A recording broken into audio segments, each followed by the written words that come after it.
Hello everyone and welcome back. Today we're going to talk more about post-processing. That is the worst thing I've ever tasted in my life. We've chatted already about cataloging and importing in its most basic function, and we're going to extend in that in the future and go into various more complicated ways of cataloging and importing if you feel that that's what you need. Personally, I think simplifying it is the best way to do it.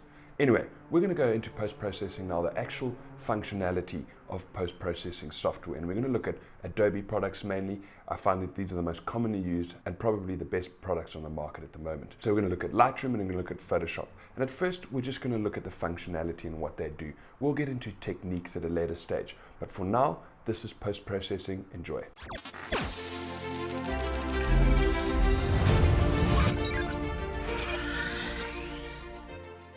The first thing we've got to talk about is why post-process? Why edit your image further beyond what your camera has captured? Now we must remember at this stage your camera should be shooting in RAW. For the reasons that we explained earlier, JPEGs edit the image within the camera, they add contrast, they add clarity, they add all these things that make us think we like the image more. And it looks prettier, there's saturation in there, but it's a smaller file and the camera captures less details. RAW files look flatter, they have less contrast, they have less saturation, but the camera's sole function is to capture details and reserve those details so the file's bigger, and that allows us to post-process afterwards. So what we get from the camera as a RAW file can often be a bit listless in terms of contrast and color, and there's a bit of improvement to be had on these certain images.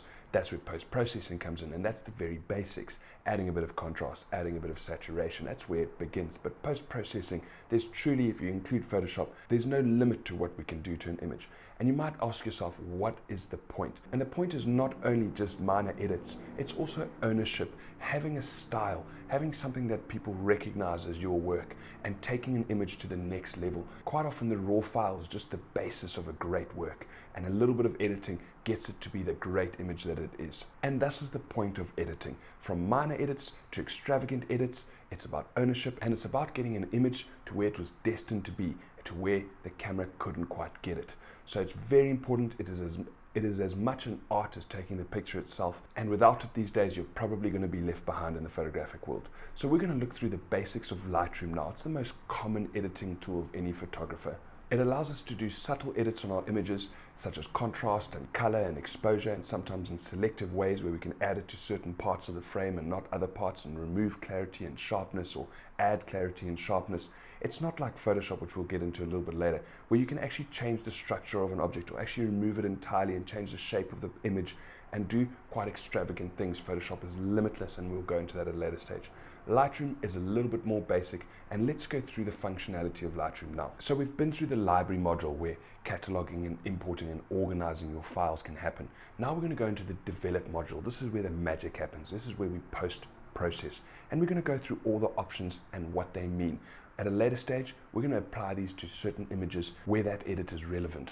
But for now, let's just look at all the dials and what they mean and all the functions and what they mean, so you know what you're working with. The first thing you see in the develop module is the histogram. Now, I've always preached ignore histograms. They're telling you where all the data is in terms of luminosity. So how much information is in your dark areas and how much information is in your light areas, how much of those darks are in the blues, how much of those brights are in the blues, reds, greens, yellows, and so on. Now, the problem with this is sometimes images are meant to be dark, so all the information sits on the left and the darks and the shadows in this section over here. As you can see, this is called the blacks, and a lot of information, because this is a dark image, is all sitting in the shadows and the blacks, and there's nothing in the whites. And a lot of people would say this is not a good histogram, but this is what this image was meant to be. If all that information was in the middle, if I do the exposure, you can see the image gets too bright. This is what a lot of people, this sort of histogram, this is what a lot of people would say is a perfect histogram. But as you can see, that's a dog shit image. It was meant to be underexposed, and this is the problem with histograms. I think they should be ignored completely, but that's what it is. It tells you how much of the greens exist in the shadows, how much of the greens exist in the midtones in the middle, and how much greens exist inside the highlights and the brights. The same for the blues, reds, and the actual luminosity, which is the gray area here. Now, in the top corners, you have your clipping masks. So what this will tell you is where information is lost. Now, this can be quite useful. It tells you where the brights have clipped or the blacks have clipped. It's become pure white. No matter if you underexpose that, there's no information there for the program to read. So if I click that, now you can see this red mask comes up. That's telling me that that is too bright that information has been lost there. Now Lightroom's non-destructive. If you had taken your picture like this and tried to underexpose, that would just stay white because there's no information there. But because Lightroom is non-destructive, we can play this all around and we actually never lose information. The problem comes is if we export the image like this, that exported file would have lost that information completely. If you wanted to change it at a later stage, you wouldn't be able to. That is pure white. And the same goes for the black. If I click on the clipping mask for the blacks and I reduce this, you can see blues start to come. That means that's gone completely black. If I were to export it like that, that information is lost. But like I said, Lightroom is non-destructive, so it never affects the raw file in your home file that we talked about in cataloging. So you can always come back here and change it. This is just how your file is going to be exported again from here. It doesn't affect the raw file. So that's histograms. In the top row over here, we can see a number of different options. There's the crop function, and we can change the shape. We can change the format of the image, the actual shape of it. We can do various things over here. And as you see, when you click on that, various options come out below it. Now, over here, you can click on as shot, which will send it to there, or you have a number of presets, 16:9, which is always quite nice. You can have 4:3, which is quite nice. You can have 1:1. This is very self-explanatory. Over here, there's a lock. You can unlock that, and now you can make a custom shape, whatever shape you want. Down below, you have the angle, so you can change and rotate the angle of your crop. Now, the easiest way to do this is just to hover next to the crop function, and you can twist and rotate it like this. There's another function here, which is this kind of ruler icon. Now what this is useful for is if you've got straight lines that need to be completely horizontal and not angled, you can click on this and put the point on one side of the straight line, drag it to the other straight line, and Lightroom will straighten that straight line. It's very good for horizons that you want to be straight. So that's a useful tool with the crop function. Next is the spot removal tool, or the clone stamp tool. Now this is really good for moving spots. So imagine we wanted to remove these leaves over here. What it does is it clones a part of the frame on top of that frame to try and hide that spot. Now it does the best it can at first and tries to calculate what part of the frame would look good there. And as you can see, it's taking that part of the frame and putting it over there. Now, if it doesn't work at first, you can move this around to try and find the best spot where it looks good. This is the most basic way of removing spots or aberrations or artifacts inside your image, but it's not nearly as effective as Photoshop, and I almost never use it because of the J function in Photoshop.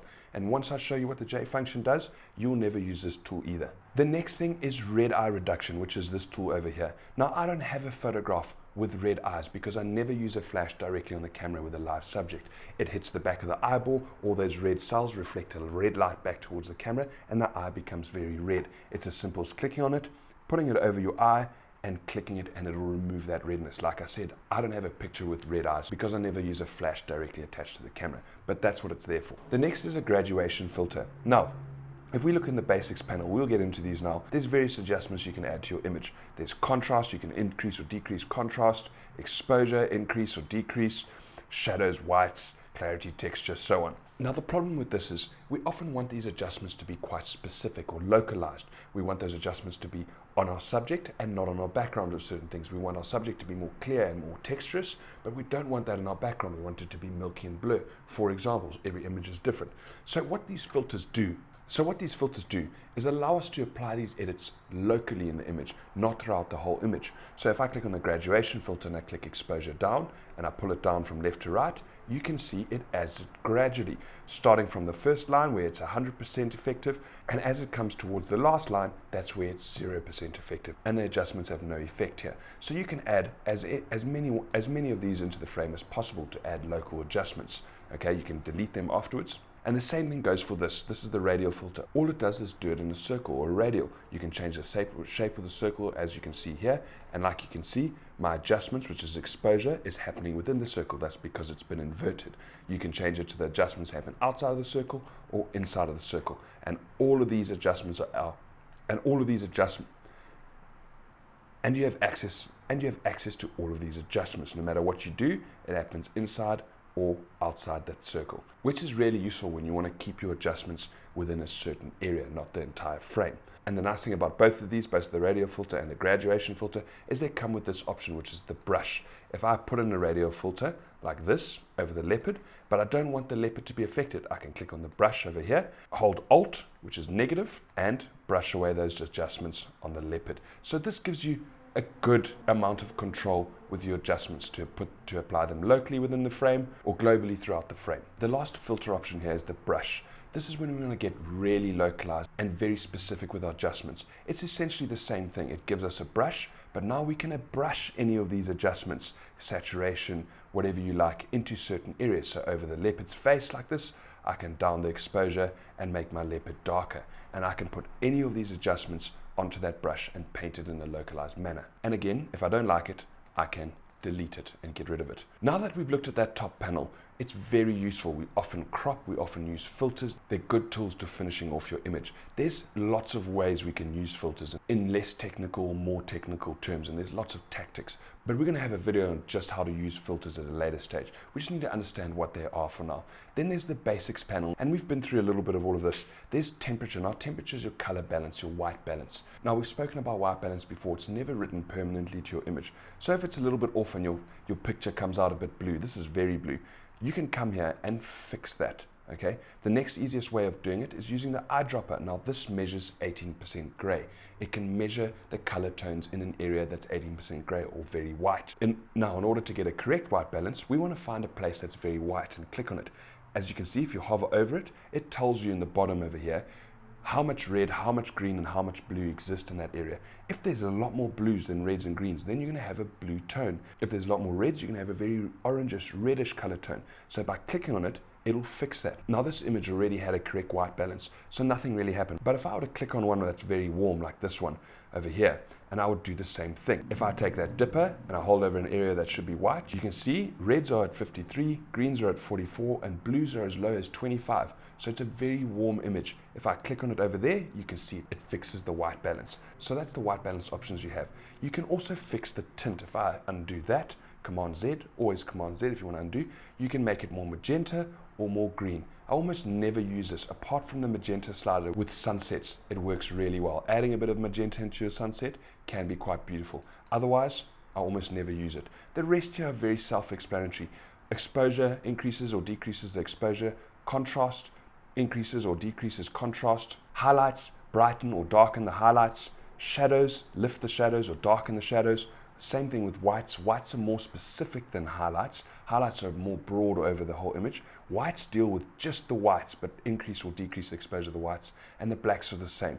They're a little bit more specific. They're that very dark areas where shadows are a much more broad adjustment. So if I increase or decrease the blacks, you can see I can darken or brighten the blacks. The next options down are texture and clarity. Now we've spoken about sharpness before. Sharpness is varying levels of contrast. We'll get into the mastering of sharpness at a later stage. But the first level of sharpening happens in contrast. Global contrast will make an image look more clear. And as we get into texture and clarity, this is more specific sharpness. Texture is very fine, so if we drag this to the right, we add texture. We can see it if we go closer into the image, a little bit less. If we add a lot of texture, if we take it away, you can see it reduces texture. If we add it, it adds texture. Clarity is also a level of sharpness or clarity.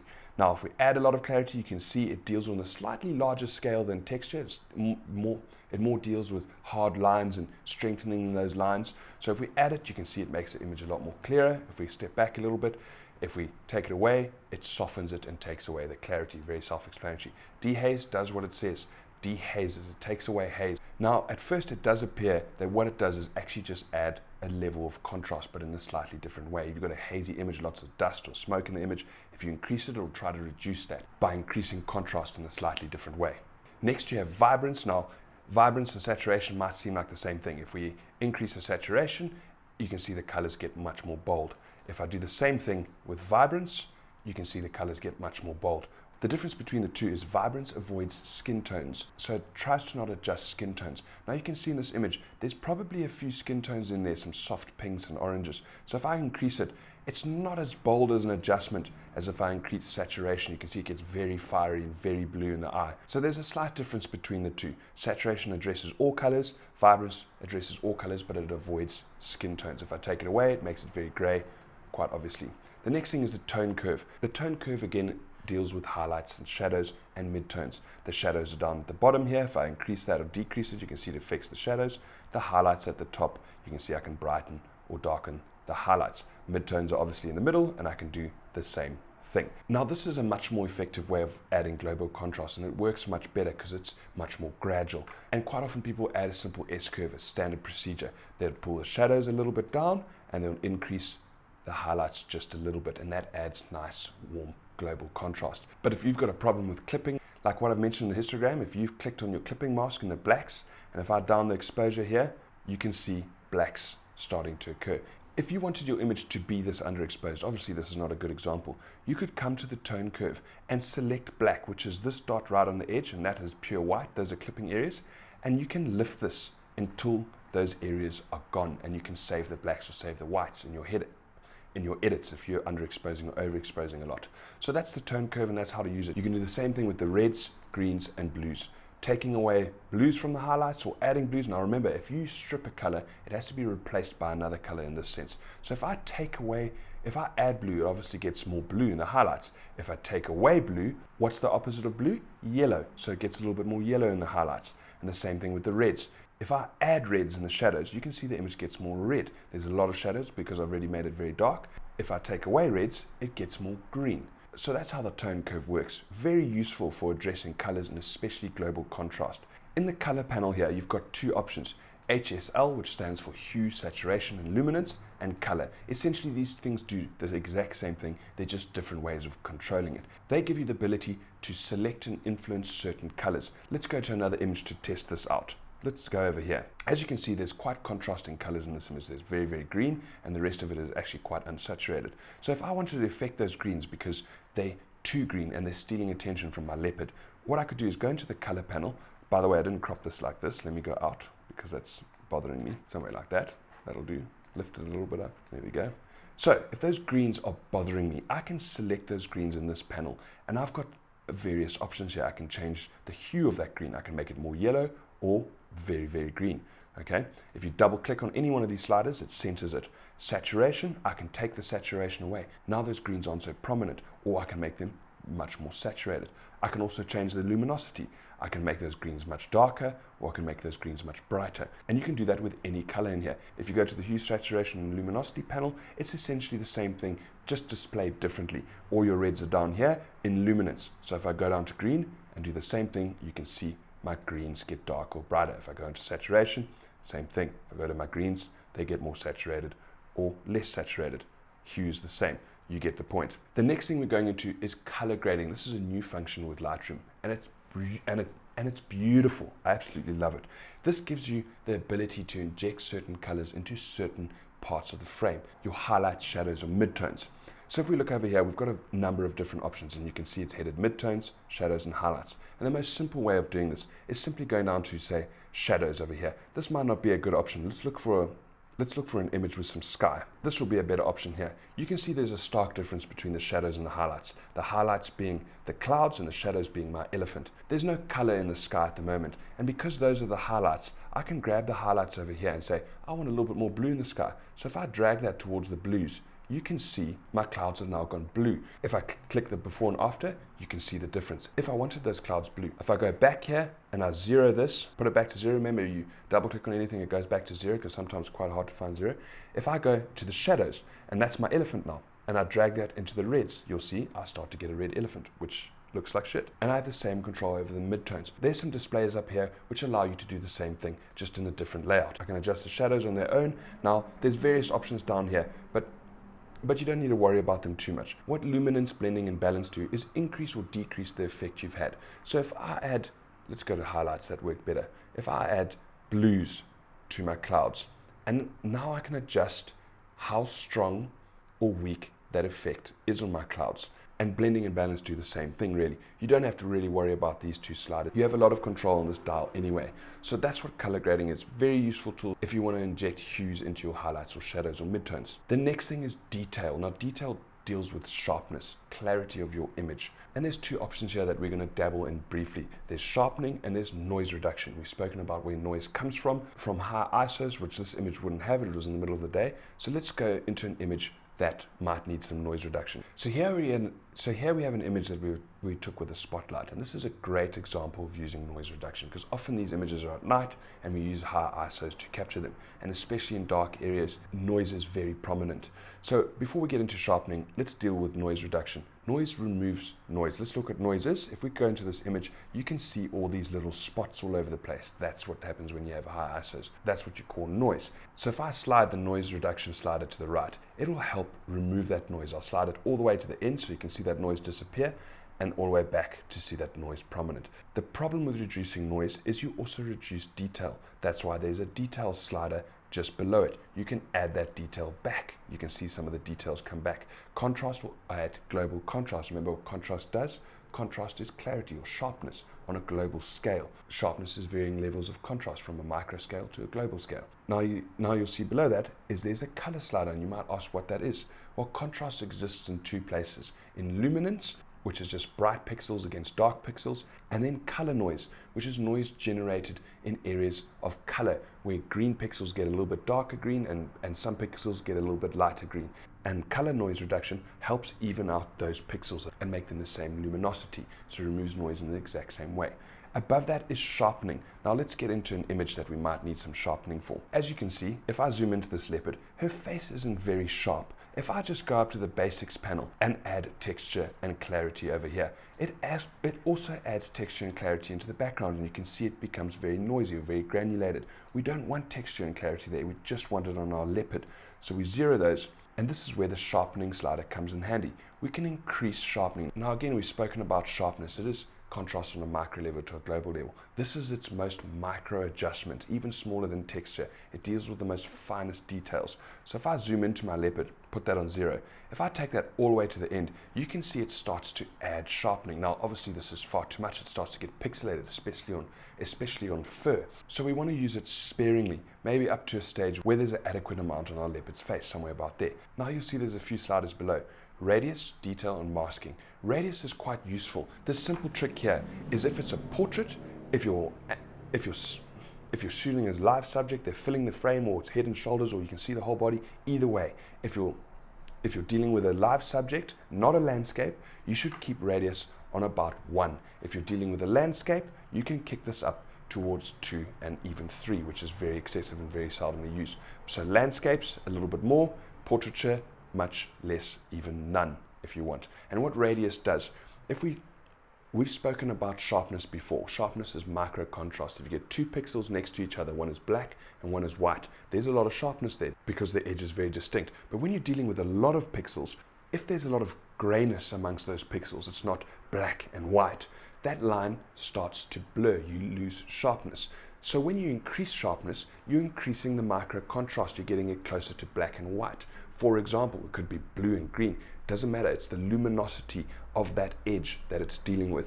And what radius does is say, I want you to deal with 1 pixel on either side of that line, or 3 pixels on either side of that line. So that's what radius does. And again, if you lose detail, you can add it again on the detail slider. The great thing about this, and we've always talked about having our adjustments localized. Our subject needs certain adjustments, our background needs certain adjustments. So in this situation, I want my subject to have more clarity and more sharpness, of course, and I want my background to stay blurry and milky. So the last slider in the details panels is called masking, and what this helps us do, if we hold down Option, the whole screen goes white because you're adding sharpness to the whole screen. We don't want that. If you slide it to the right, it starts to find areas of sharpness and separate it. What's white will be sharpened, what's black will be ignored. So if I come all the way over here, as you can see, my leopard will be sharpened, but my background will be ignored if I add sharpening in the sharpening slider. So this is a very useful function, and we use it in almost all our images, because if we want our leopard to be sharper and we don't want those pixels and grains to occur in our milky background, the masking slider allows us to separate that and make sure those sharpening adjustments are done localized to your subject only. So that's the detail slider. Next is lens corrections. We're not going to go too much into this. We'll actually make a video on it specifically. Most of the time, you don't need to worry about it. If you click Enable Profile Corrections, it will try and correct lines that it thinks should be straight and bend your image or distort your image accordingly.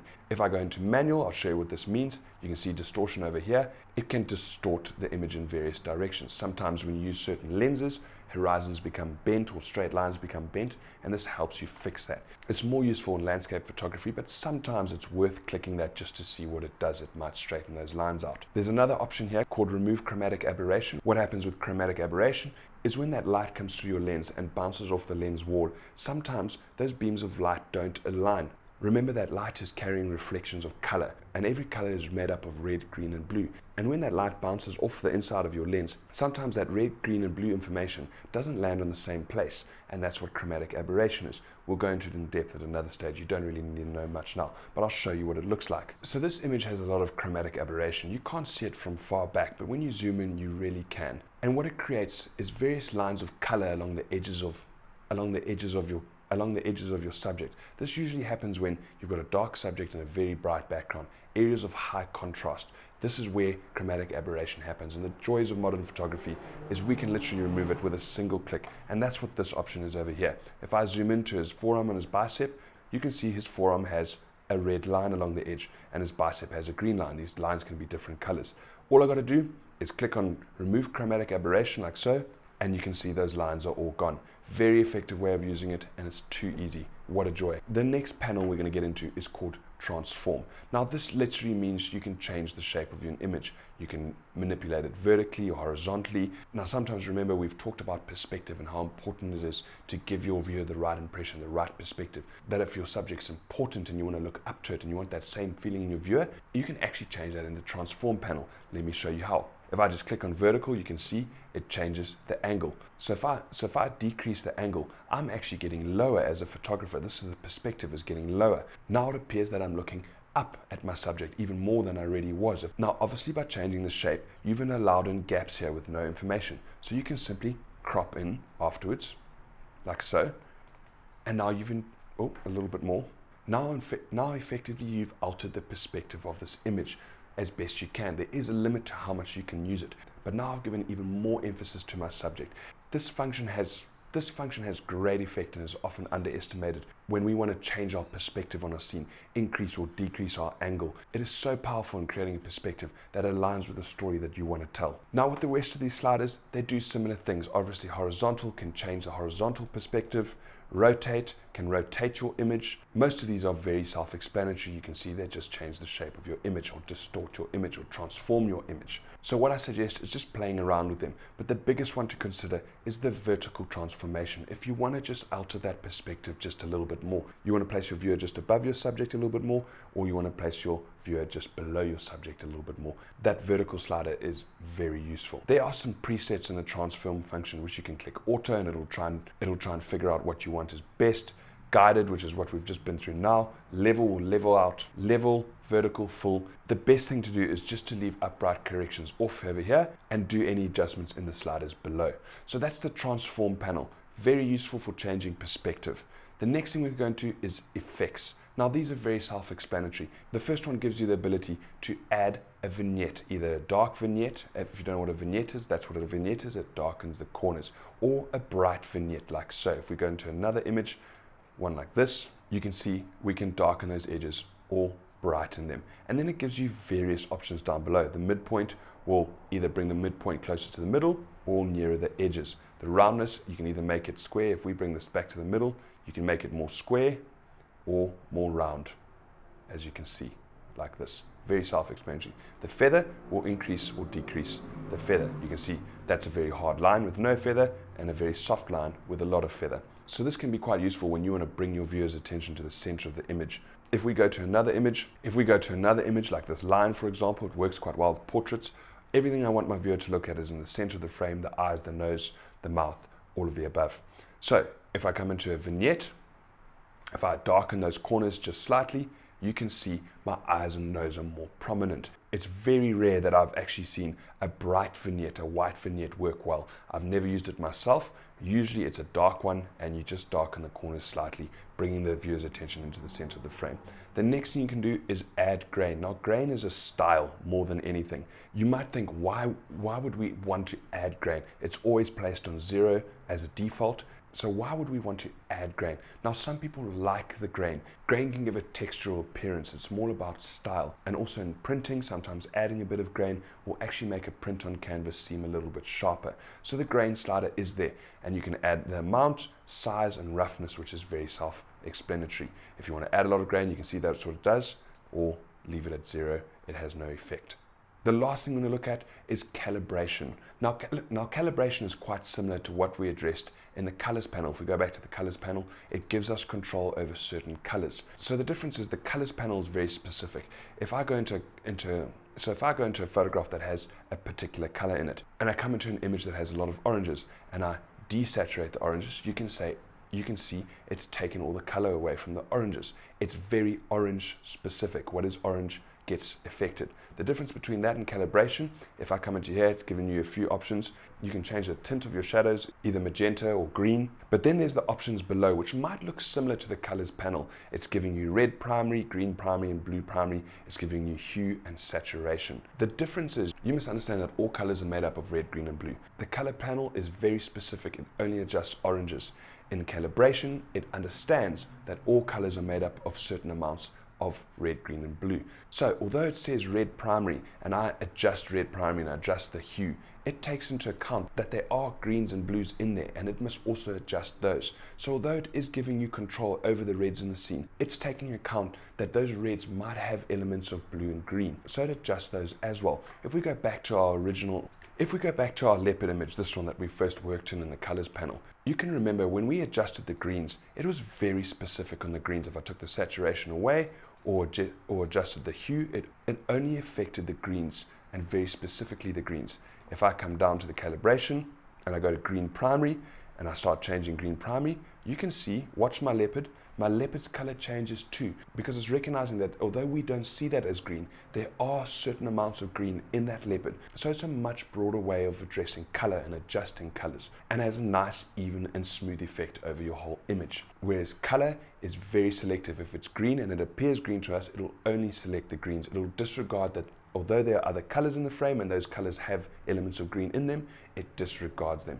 Calibration is a much broader way of affecting color. So that's Lightroom. That's the basic understanding of the fundamentals of Lightroom and what you can do with it. Now there's hundreds of different ways we can apply these to different techniques to get certain looks in our images. But that's the panels, and that's all the tools you have to work with in Lightroom and what they do. Get out there, experiment, and get used to all of them. It's the most effective way you're going to get the best out of Lightroom. I hope you enjoyed, and stay tuned for many videos we're going to create on various Lightroom techniques to create certain effects on our images. I hope you enjoyed, and we'll see you for the next one.